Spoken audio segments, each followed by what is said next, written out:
Vamos agora trabalhar nosso primeiro assunto dessa disciplina de engenharia econômica. Eu coloquei aí meu contato, vou me apresentar de forma bem breve para vocês. Coloquei meu contato aí do Instagram, meu contato também de e-mail para vocês ficarem mandando e-mail em qualquer dúvida, tá certo?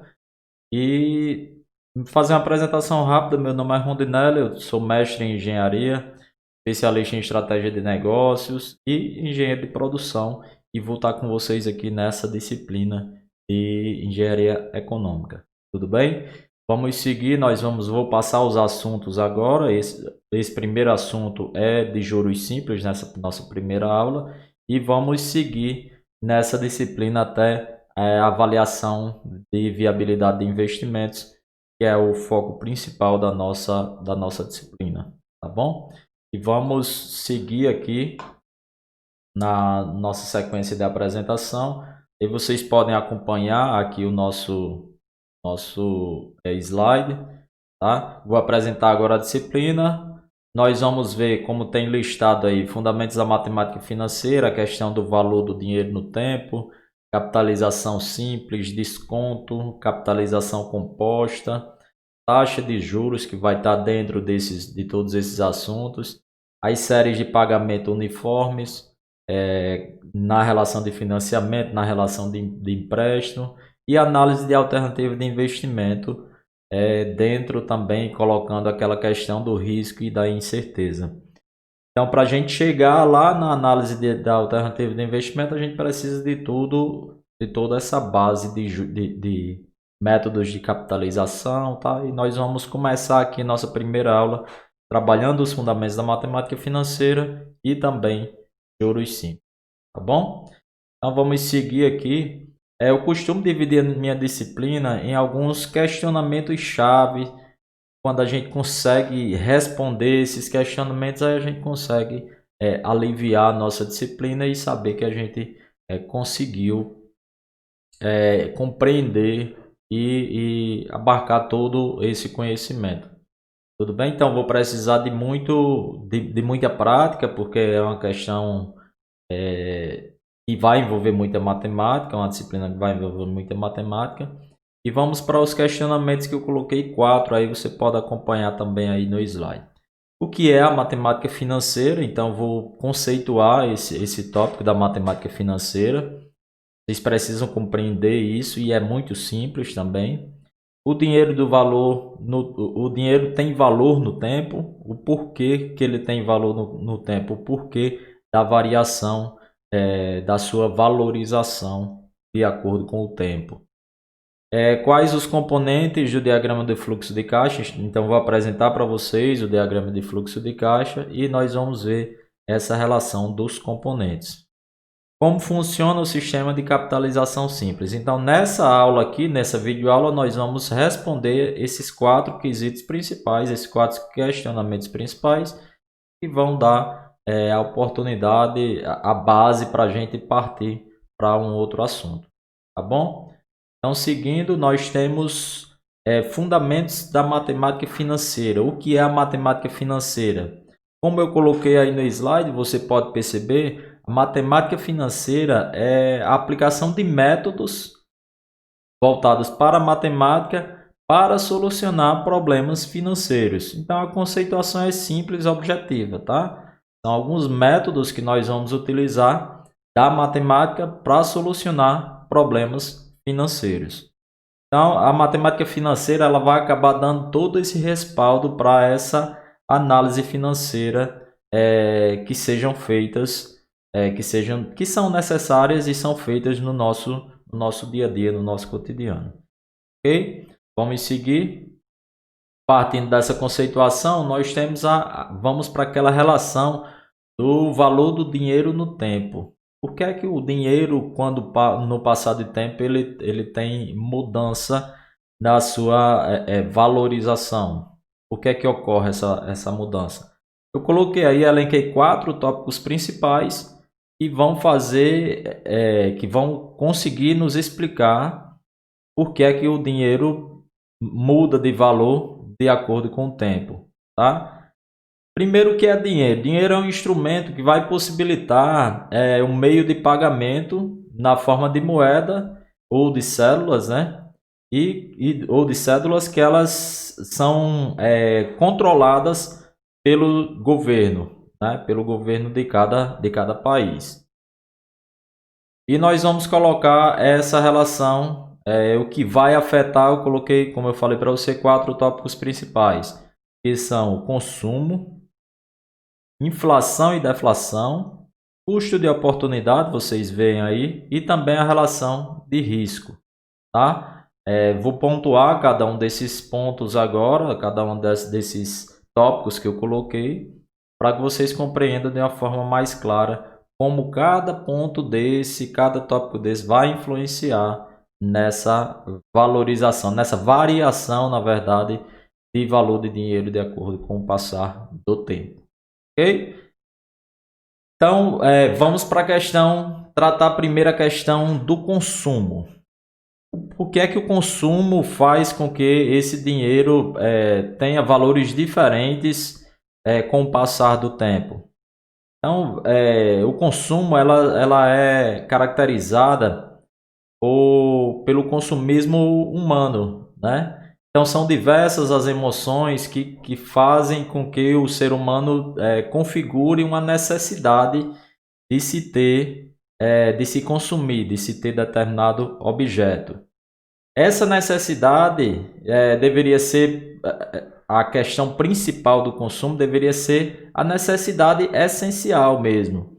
Só que muitas vezes, principalmente nos dias de hoje, né, o consumismo ele está muito mais voltado para a geração de uma satisfação, muitas vezes não essencial, né, ao ser humano, do que questões essenciais.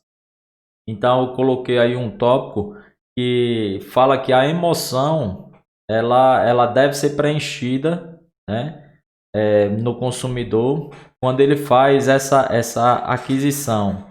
Então ele sente uma emoção maior em ter aquele bem, em consumir aquele bem, não necessariamente essencial, mas a sua emoção faz com que ele entenda que tem uma necessidade de consumir. Algumas pessoas vão ter mais necessidades, né, caracterizadas na sua mente para alguns tipos de produtos e outras para outros tipos de produtos. Então essa variação do dinheiro vai ser caracterizada principalmente por essa diferença de desejo de cada consumidor.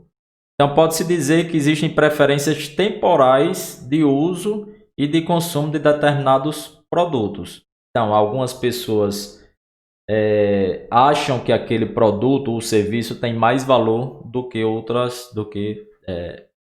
determinados consumidores.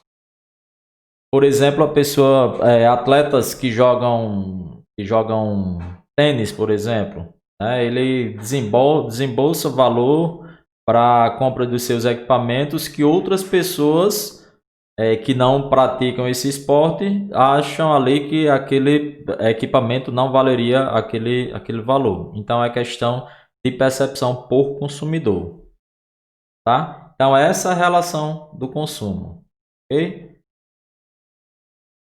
Aí nós vemos a gente vem agora para a questão da inflação e deflação. Aí nós temos aquela caracterização da inflação, do que é a inflação e do que é a deflação. E a inflação e deflação ela vai ocorrer em determinado tempo. Então, em períodos que eu tenho inflação, eu vou ter um valor determinado para o dinheiro.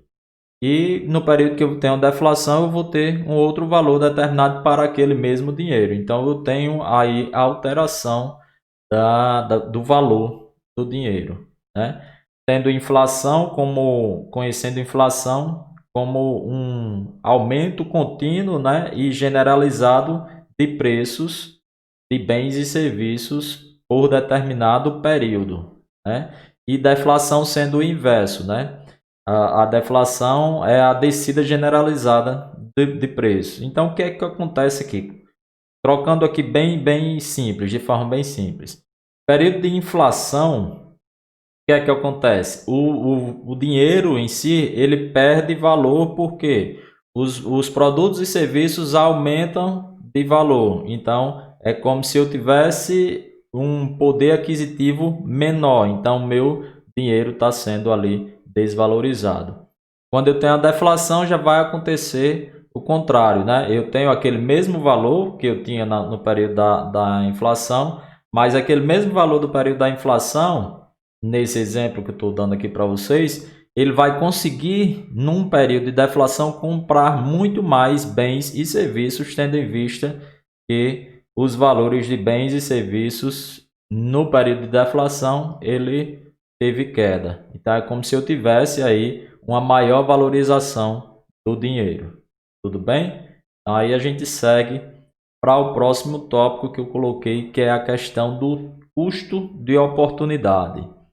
Então, contextualizei aí da seguinte forma: o custo de oportunidade indica o custo de algo em termos de uma oportunidade renunciada, ou seja, o custo, até mesmo social, né, causado pela renúncia de um ente econômico, bem como os benefícios que poderiam ter sido obtidos a partir desta oportunidade. Tá? Então, quando a gente fala em custo de oportunidade, eu tenho duas opções de investimento. Tá? Eu posso investir em X, posso investir em Y. Se eu escolher investir em X em detrimento a Y, então o que eu deixei de ganhar nesse investimento, né, nessa aquisição, nesse investimento, passa a ser o custo dessa oportunidade que foi renunciada. Tudo bem? Então aí a gente vai para o próximo, né, item, que é o tópico de risco. Os riscos financeiros, eles vão ter relação com as operações financeiras da organização, tá? Aí eu elenquei aí alguns riscos, como risco de mercado, risco de crédito, risco de liquidez, risco operacional.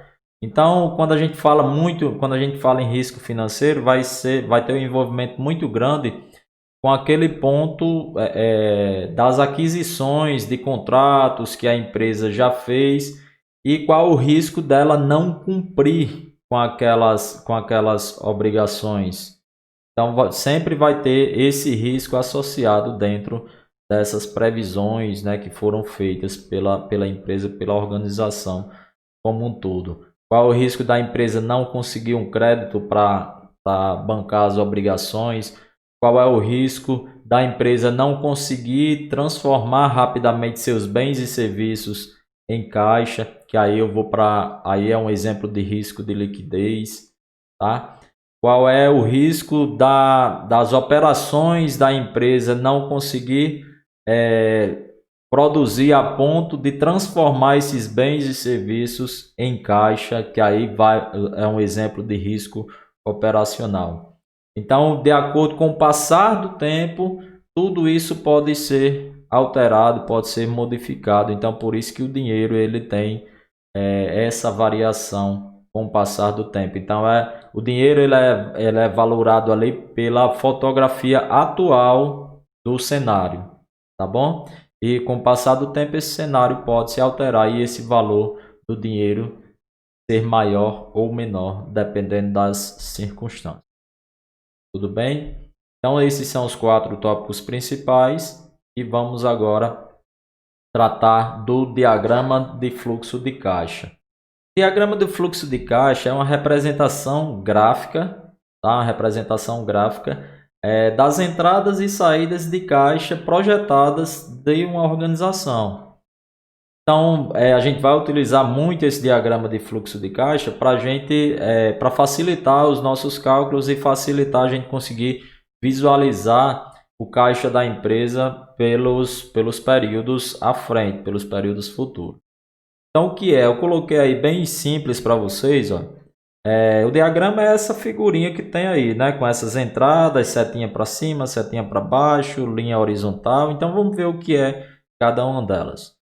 Para eu montar um diagrama de fluxo de caixa, como eu coloquei aí, ó, traça-se uma reta horizontal que é denominada eixo do tempo. Então eu tenho essa relação aqui, ó, como eixo do tempo, tá? E esse aqui é o eixo do tempo, certo? E esse eixo do tempo ele é dividido em vários períodos. Então eu tenho essa relação de eixo do tempo dividido em período 0, período 1, 2, 3, 4, 5 aqui nesse exemplo, tá? Então a reta horizontal, que é denominada eixo do tempo, na qual são representadas as frações do tempo, que são essas frações. E sobre essas frações, né, sobre esse eixo, nós vamos ter setas nas quais são representados os valores monetários. E essas setas, por convenção, setinha para baixo, ela vai indicar que foi uma saída de caixa, e a seta, quando estiver para cima, foi uma entrada de caixa. E essas entradas e saídas de caixa são calculadas a partir, já são resultado, na verdade, de uma subtração entre a entrada de caixa e a saída de caixa. Então aqui já é representado o saldo daquele período. Então, no primeiro aqui de investimento, nesse primeiro exemplo, eu fiz 800 aqui de investimento, digamos que seja R$800. No primeiro período aqui, período 1, eu já tenho uma entrada de caixa de R$500. Então, por exemplo, pode ser aí que eu tenha tido 2.000 de receita contra 1.500 de gastos. Aí eu vou ter um saldo de 500 e assim sucessivamente nas outras relações. Tá bom? Então essa é a representação do diagrama. Quando a gente for trabalhar algumas questões mais à frente, a gente vai trabalhar fazendo essa relação dentro desse diagrama. Ok? Tudo bem? Vamos lá. A questão agora da taxa de juros, né? Nesse diagrama nós vamos trabalhar a capitalização ou descapitalização desses valores monetários em relação a uma taxa. E essa taxa ela vai ser sempre representada, nesse caso aqui eu tenho a letrazinha aí que vai representar essa taxa. Ok? Então, vamos seguir aqui. O que é que eu vou ter para usar essa taxa e calcular esses valores de acordo com o tempo? Eu vou ter uma representação de um valor presente. O valor presente eu deixei em destaque aí. Vai estar representado geralmente aí nesse período 0, porque é o valor presente. Então, você está projetando os seus gastos, as suas receitas. E o período 0 é o valor presente, onde eu vou fazer o investimento ali do capital. Eu deixei em destaque tudo que não for valor presente, tudo que não for na capital, no período 0, eu vou indicar como valor futuro. Então, destaquei aí em azul todo o valor futuro. Então, a saída de caixa que eu tenho no valor presente de 800, e depois eu vou ter aí, ó, R$500 de entrada, 200, isso tudo no período 1, período 2, até o período 5. Então, tudo aí é período futuro. Para eu encontrar esses valores, por exemplo, se eu quiser trazer R$500 que está lá no valor futuro, no primeiro período do valor futuro, se eu quiser trazer para um período 0, onde eu estou fazendo a avaliação, aí eu vou descapitalizar a uma taxa representada pela letrinha I em percentual, tá certo? Então eu vou ter essa relação. Para fazer os cálculos sempre eu vou precisar desse valor de taxa, ok? Então, dentro de tudo isso, o que é que nós vamos fazer? O foco principal, como eu falei para vocês, é a análise de alternativa de investimentos, como eu deixei em destaque aí. Para eu chegar na engenharia econômica, nessa avaliação de alternativas de investimento, eu preciso compreender os métodos de capitalização, a relação de empréstimo, métodos de descontos, séries de pagamento uniformes, risco e incerteza, taxa de juros do mercado. Então, tudo isso eu preciso para deixar a compreensão né? Usar os métodos matemáticos para deixar essa compreensão mais homogênea, né? Mais compacta aí dessa avaliação da engenharia econômica.